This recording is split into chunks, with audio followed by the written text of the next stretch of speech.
بسم اللہ الرحمن الرحیم۔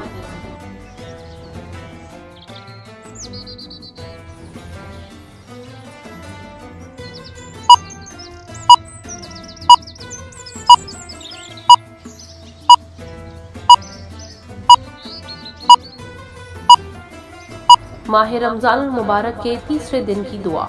اے اللہ، آج کے دن مجھے ہوش اور آگاہی عطا فرما، اور مجھے ہر طرح کی ناسمجھی اور بے راہ روی سے بچا کے رکھ، اور مجھ کو ہر اس بھلائی میں سے حصہ دے جو آج تیری عطاؤں سے نازل ہو، اے سب سے زیادہ عطا کرنے والے۔